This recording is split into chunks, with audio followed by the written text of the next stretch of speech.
Hello everyone and welcome to study IQIS। मेरा नाम है Rishabh and I am economics optional faculty here. और काफ़ी दिनों के बाद हम लोग मिल रहे हैं तो कुछ इंपॉर्टेंट कोर टॉपिक के बारे में बात करेंगे जो हम इस बैच में शुरू करने जा रहे हैं, नए वाले बैच में। उसका कुछ एक्सर्ट रहेगा, कुछ चीज़ें। और सिंस ये इंटरनेशनल ट्रेड से रिलेटेड चीज़ें हम लोग इस समय अपने नए बैच में शुरू कर रहे हैं और international trade is the talk of the town.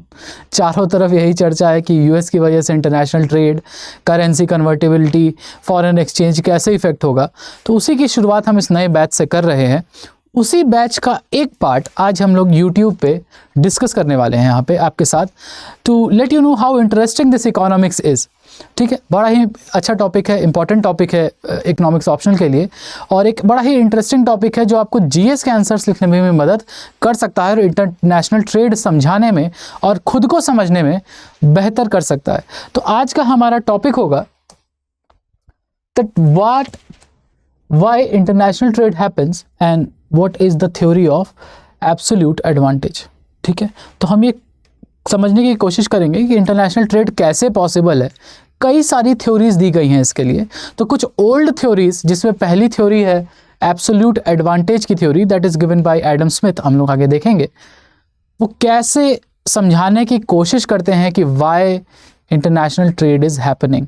Although it's not perfect, उसमें लिमिटेशन क्या है हम आज वो भी देखेंगे। रुकेंगे नहीं, हम लोग क्लास कंप्लीट करके रुकेंगे। ठीक है, तो हम ये देखने की कोशिश करेंगे और समझने की कोशिश करेंगे कि कैसे इवॉल्व हुआ हमारा ट्रेड थ्योरीज। ठीक, बट उससे पहले बता दें कि ये जो भी सेशन यहाँ पे चलेगा यूट्यूब पे, उसके पीडीएफ्स और value added materials for prelims will be provided on my Telegram channel. ठीक है, अब ये वैल्यू एडेड मटेरियल में न्यूज़पेपर आर्टिकल्स यानी current affairs related to exams जो कि इकोनॉमिक्स के लिए ज़रूरी है, as well as MCQs related to prelims will be provided. ठीक है, दूसरी चीज़ और बता दें, मतलब मेरी तरफ से बजट एंड इकोनॉमिक सर्वे का जो series I have promised you all will be starting from Monday से, मतलब आने वाले मंडे से हम शुरू करेंगे अपना बजट इकोनॉमिक सर्वे का रेगुलर एक यूट्यूब पे series, so that it will be completely and comprehensively completed. उसका कॉन्सेप्ट आपको यूट्यूब पे बताया जाएगा और उससे रिलेटिव जो भी MCQs बन सकते हैं पर्टिकुलर चैप्टर से, वो आपको इसी टेलीग्राम ग्रुप या टेलीग्राम चैनल के ऊपर प्रोवाइड किया जाएगा विथ आंसर्स। ठीक है, आंसर्स अलग से मिलेगा क्योंकि ताकि आप लोग चीटिंग ना कर लें। ठीक, moving forward, also if you have any queries you can reach out to me on my Instagram channel. कम यूज़ करो इंस्टाग्राम तो अच्छा है। ठीक है, अगर आपको जनरल क्वेरी है UPSC से रिलेटेड, या सब्जेक्ट क्वेरी है इकोनॉमिक्स या इकोनॉमिक्स ऑप्शन से रिलेटेड, या आपको मदद चाहिए ये सिलेक्ट करने में कि कौन सा ऑप्शनल आपके लिए सही है, तो you can reach out to me here also. Telegram पे भी लिख सकते हो, ग्रुप में। ठीक, थैंक यू। अब आगे बढ़ते हैं पढ़ाई लिखाई की तरफ कि कौन कौन सी थ्योरीज है जो ये बताने की कोशिश करती हैं या हमें समझाने की कोशिश करती हैं that why these trade, international trade happens, और कौन सी इसमें से थ्योरी है जो आज हम अभी डिस्कस करेंगे। तो देखो, कुछ इंपॉर्टेंट थ्योरीज हैं जो कि पढ़नी होती हैं इकोनॉमिक्स ऑप्शन में। तो सबसे पहले ये दोनों ओल्ड थ्योरीज हैं, absolute advantage theory, comparative advantage theory by Ricardo, Adam Smith absolute advantage और कंपैरेटिव एडवांटेज बाय रिकार्डो। फिर है हमारा HO मॉडल। ठीक है, HO model, Heckscher's Ohlin model and Samuelson Stolper theory. ये HO मॉडल का एक तरह से एक्सटेंशन है। ठीक है, तो ये न्यू ट्रेड थ्योरीज है। ठीक, और ये ओल्ड ट्रेड थ्योरीज है। ठीक है, इन्हीं के यही वो बेस है जिसके ऊपर नई थ्योरीज आगे बनाई गई हैं। ठीक, और मदद करती है हमें समझने में कि कैसे इंटरनेशनल ट्रेड होता है और कैसे इंप्रूव किया जा सकता है। तो इन्हीं थ्योरीज में से जो सबसे इंपॉर्टेंट और OG थ्योरी है, पहली थ्योरी, जो कि है absolute advantage theory bye Adam Smith, वो आज हम डिस्कस करने वाले हैं। अब जैसा कि नाम है एब्सोल्यूट एडवांटेज, तो बात भी वही है कि जिसको एब्सोल्यूट एडवांटेज है, जो ज़्यादा बेहतर तरीके से प्रोड्यूस कर सकता है, उसी को प्रोड्यूस करना चाहिए। ये कैसे है वो हम अभी आगे डिस्कस करते हैं। ठीक है, ओके, मूविंग फॉरवर्ड, ये जो थ्योरी ऑफ एब्सोल्यूट एडवांटेज है, it was given in later half of 18th century. Later half of 18th century का मतलब है 1776 में ये थ्योरी, 1776 के आसपास ये थ्योरी दी गई थी। ठीक है, later half of 18th century to understand what, international trade. इसके पहले मर्केंटलिज्म की एक थ्योरी थी, वो चलती थी, जहां पे government had the power to create import restriction, increase exports, so that the gold reserves, क्योंकि पहले गोल्ड जितना ज़्यादा है कंट्री के पास, जितना ज़्यादा आपका गोल्ड रिजर्व है उतनी पावरफुल आपकी कंट्री है। तो गोल्ड रिजर्व बढ़ेगा कैसे, अगर आपका एक्सपोर्ट ज़्यादा है, इम्पोर्ट कम है। तो ये काम, एक्सपोर्ट इम्पोर्ट को कंट्रोल करने का काम किसका होता था, सरकार का। बाकी सारे काम प्राइवेट लिमिटेड कंपनीज करती थी, जिसको हम मर्केंटलिज्म बोलते हैं। बट इस टाइम तक हमारा इंडस्ट्रियल रेवोल्यूशन शुरू होने लगा था, तो नई ट्रेड थ्योरीज बनना शुरू हुई, how to improve international trade between countries.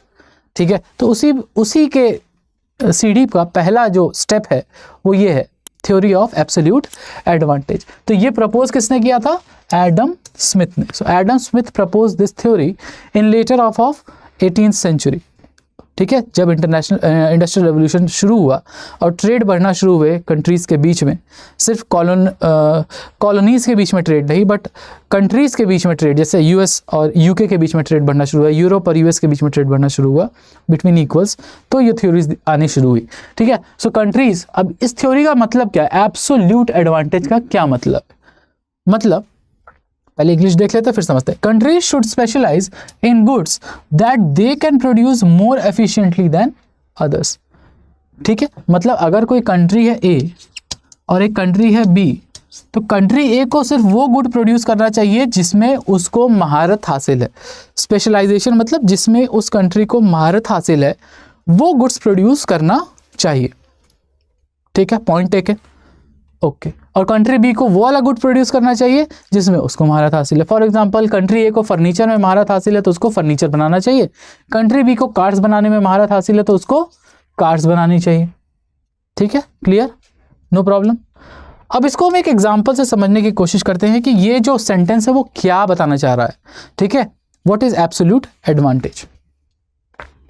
Okay, now let's take an example between two countries. हमारे एग्जाम्पल की दो कंट्रीज जो है वो है इंडिया और यूएस। ठीक है, हमारे एग्जाम्पल की दो कंट्रीज हम लेके चलते हैं, इंडिया और यूएस, और सोचते हैं कि फूड और क्लोथ्स वो दो चीजें हैं जो इन दो कंट्रीज के बीच में ट्रेड हो रही हैं। ठीक है, two country two goods model. ठीक है, दो कंट्री है इंडिया और यूएस, और उन दोनों के बीच में सिर्फ दो ही चीजें हैं जो ट्रेड हो सकती हैं, वो है फूड और क्लोथ्स। ठीक, अब हम बात क्या करते हैं, पर आवर प्रोडक्शन की। ठीक है, यानी पर लेबर आवर, यानी एक घंटे में जो मौजूद लेबर है वहाँ पे, जो वर्कर्स है, एक घंटे में कितना प्रोडक्शन, कितना यूनिट प्रोडक्शन कर पा रहे हैं।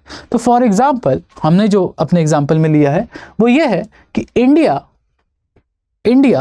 एक घंटे में पर लेबर आवर, यानी जितना लेबर अवेलेबल है, एक घंटे में मिलके 15 यूनिट फूड प्रोड्यूस करता है और 3 यूनिट क्लॉथ प्रोड्यूस कर सकता है। वहीं यूएस में एक घंटे में 10 यूनिट फूड और 6 यूनिट क्लॉथ प्रोड्यूस हो रहा है। तो थ्योरी ऑफ एब्सोल्यूट एडवांटेज ये कहती है कि जिस कंट्री को जिस भी कमोडिटी या गुड्स में महारत हासिल है, वो बेहतर प्रोड्यूस कर सकता है, मोर एफिशिएंटली प्रोड्यूस कर सकता है, उसको वही प्रोड्यूस करना चाहिए।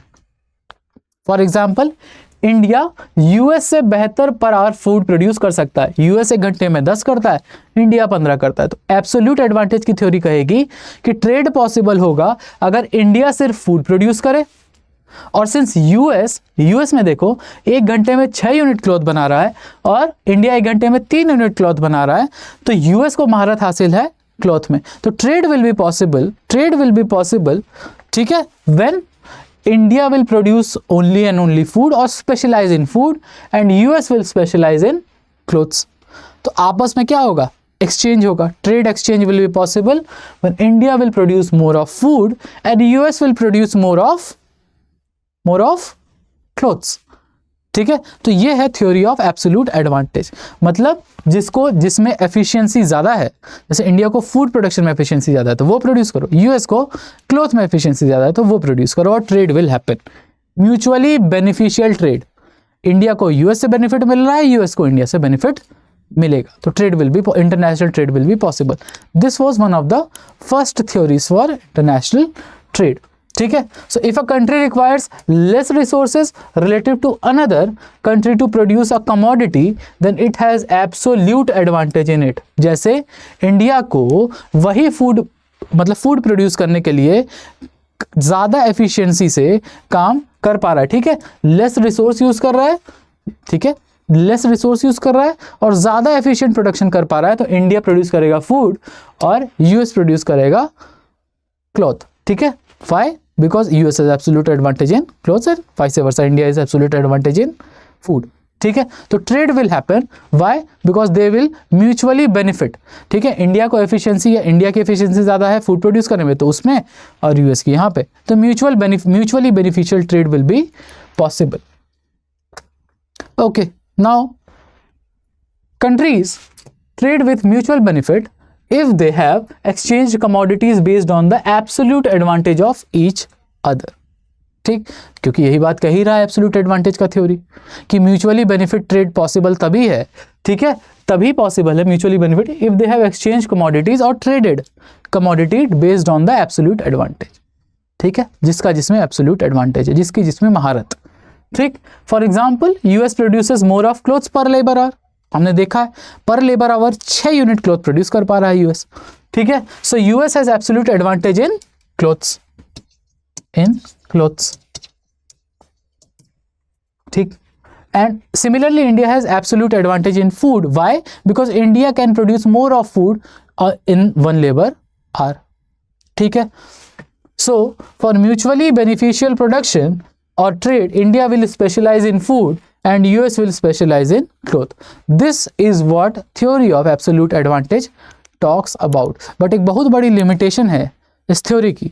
क्या आप उस limitation को समझ पा रहे हैं या पकड़ पा रहे हैं? बात वो है, क्या आप उस limitation को पकड़ पा रहे हैं? ठीक है, इस थ्योरी की एक बहुत बड़ी लिमिटेशन है। What if one country has absolute advantage in both food and clothes? तब कैसे होगा ट्रेड? यही लिमिटेशन है ना। The theory of absolute advantage could not explain the trade among countries where one country had absolute advantage in all the commodities yet the trade took place between them. For example, बात समझ लेते हैं इसको। For example, वही अपना box बनाते हैं,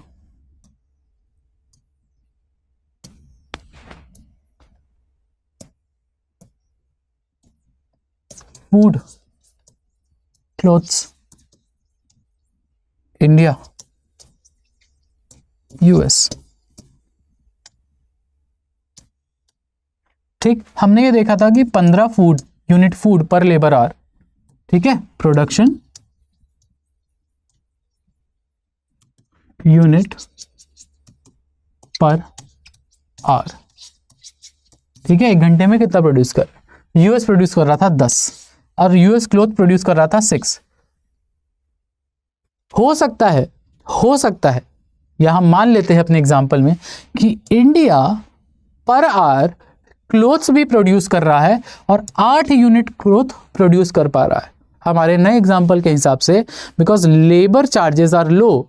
ठीक है, and labour is more efficient in India, तो इंडिया पर आवर क्लॉथ भी ज़्यादा प्रोड्यूस कर पा रहा है। हम अपने एग्जांपल में देखते हैं, तो थ्योरी ऑफ एब्सोल्यूट एडवांटेज को सोचो, अगर थ्योरी ऑफ एब्सोल्यूट एडवांटेज को अगर सोचो, इंडिया का एब्सोल्यूट एडवांटेज फूड में है, ठीक, और इंडिया का एब्सोल्यूट एडवांटेज क्लॉथ में भी है।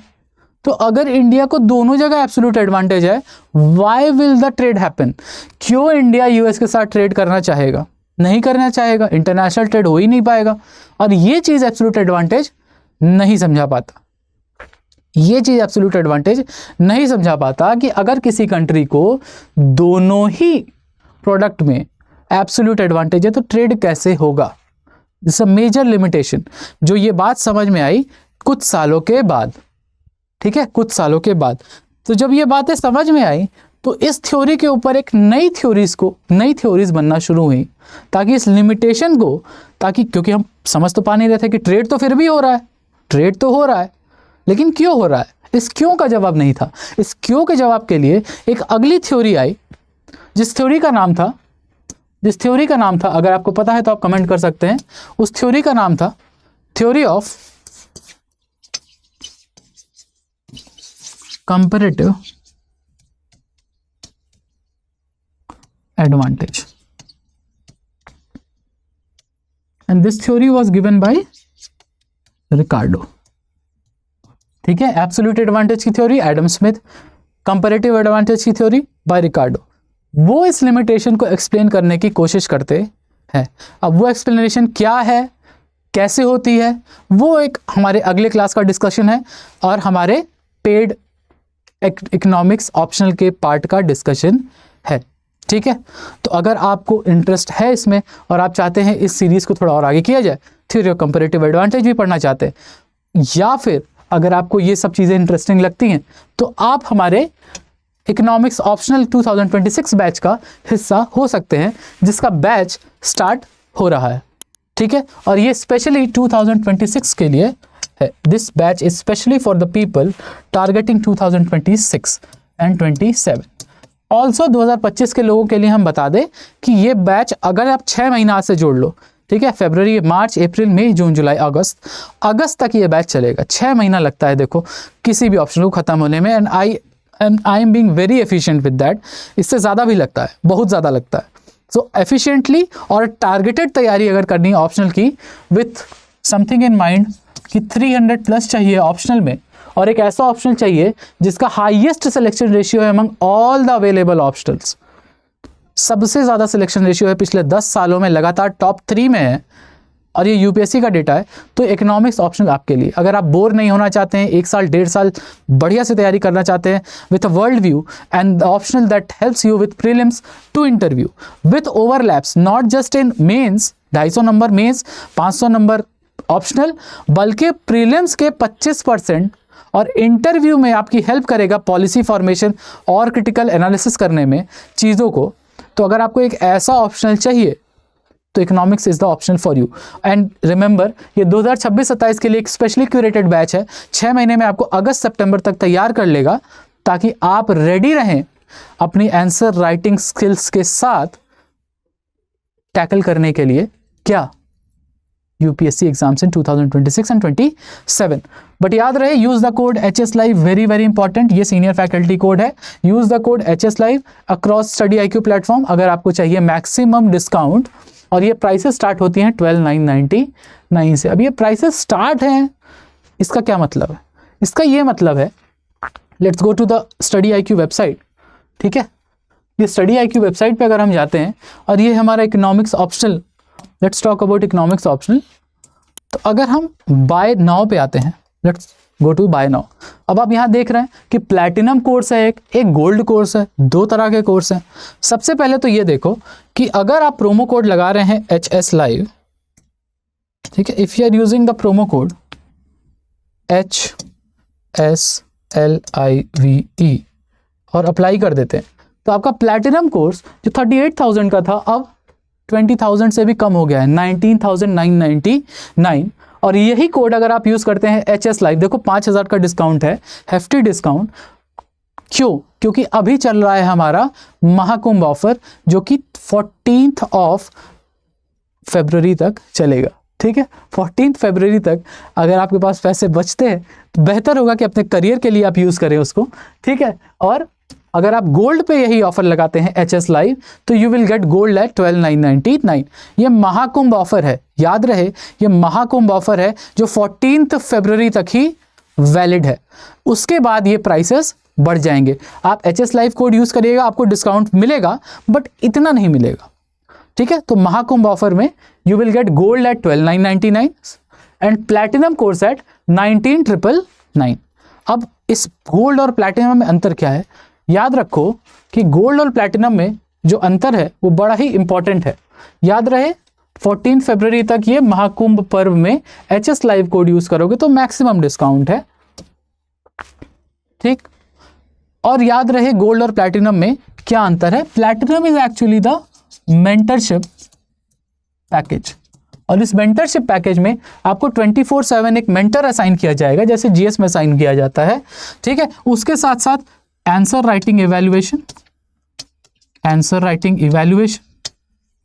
ठीक है, 24/7 1-to-1 मेंटरशिप,